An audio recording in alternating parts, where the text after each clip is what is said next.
In October 1918, deep inside the forests of France, one man stood alone against overwhelming odds. Not a trained commando, not a fearless killer, but a quiet farmer, who didn't even want to fight. By the end of that day, he would capture 132 enemy soldiers, silence multiple machine gun nests, and become America's greatest World War I hero. This is the unbelievable true story of Alvin Cullum York. Alvin York was born in 1887 in rural Tennessee.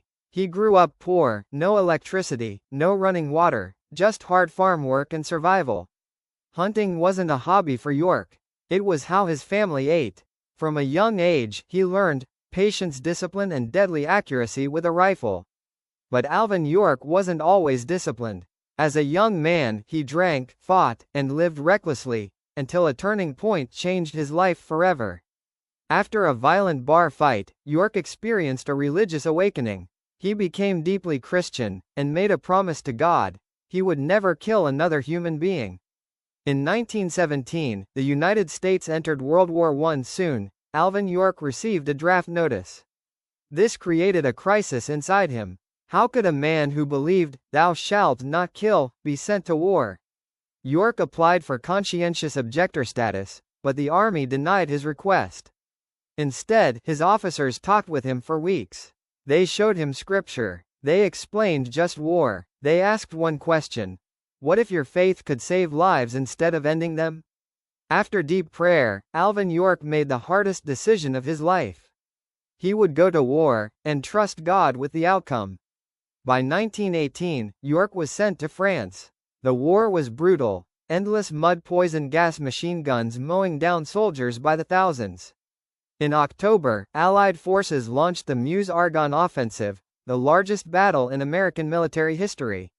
York's unit received a dangerous mission: sneak behind enemy lines and silence German machine gun positions.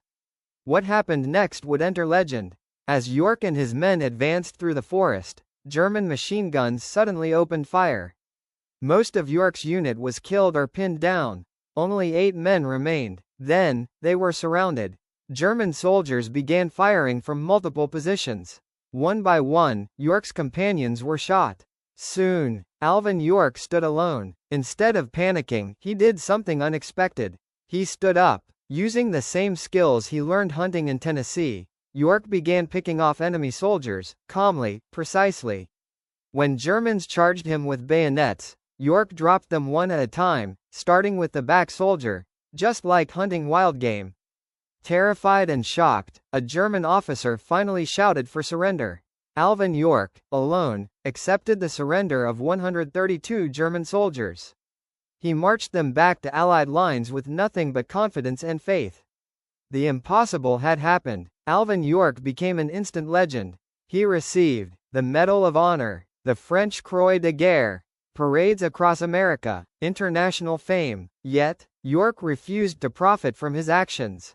He returned home to Tennessee. No Hollywood lifestyle, no luxury. Instead, he used his fame to build schools, improve education, help poor communities. He believed his mission wasn't glory, but service. Alvin York proved something powerful. You don't need to seek violence to show courage. You don't need to want war to be brave. True heroism comes from duty, conviction, and doing what's right, even when it hurts. From a quiet farmer to a world-changing warrior, Alvin York's story reminds us: greatness often comes from the most reluctant hearts. If this story inspired you, like the video, subscribe for more legendary war stories, and comment below.